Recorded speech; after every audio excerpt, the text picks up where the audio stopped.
Hi guys, and welcome to week 9. I thought I would just record a quick video here for you that will just explain the activities that we're doing. This week we're going to be focusing on acknowledging others and citing and referencing, something that I think is important for you guys to start learning about during your this unit for your academic journey. And it's something that we did in Assessment 2, Credible Sources, and some of you have got a really good understanding of how to acknowledge sources, etc.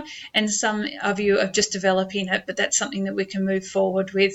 With Assessment 3, it's really good practice to do referencing, but it's not part of the criteria, so you don't need to. So I will give you feedback in your Assessment 3, but I won't penalise you for anything not being correct. In Assessment 4, I'm going to be looking for you drawing on resources to support all key points, and that's what we're going to learn about this week, and have a full citations and reference list according to the style that you're supposed to be using. To make it easy for you, there's APA and there's Harvard.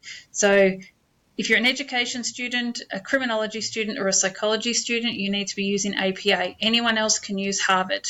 But that's the way it's set out, and that's the way that we'll be looking for it, and you need to keep it consistent throughout the unit, through your degree. If we notice something here in Learning Com that you're maybe doing Harvard as an education student, we'll just let you know, but unfortunately, as you progress through your career, you will be penalised for using Harvard if you're an education student, so just be mindful of that. So there's a few little interesting things this week that I want you to focus on. Module 9.2 has a terrific video on citing and referencing, and it explains to you how to acknowledge your sources. There's a whole heap of information in there, so please make sure you view that. Module 9.3 has a really good self-assessment activity to help you with citing and referencing. I want you to make sure you view that as well and complete that. And 9.4 is another activity that we're going to do, which is not so much an activity as it's a chance for you to ask any questions out there on citing and referencing. And I want you to help each other out with the answers. If you know the answer, I want you to help your fellow student out with that, and vice versa. And I will be monitoring that. So if there's any misinformation, don't worry. I'll jump in there and fix that up.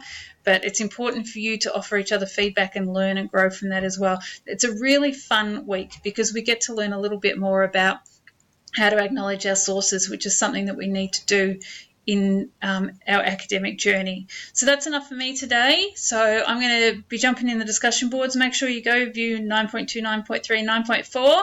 And if you have any questions, just let me know. I will be marking your Assessment 3s very soon. Thanks, guys.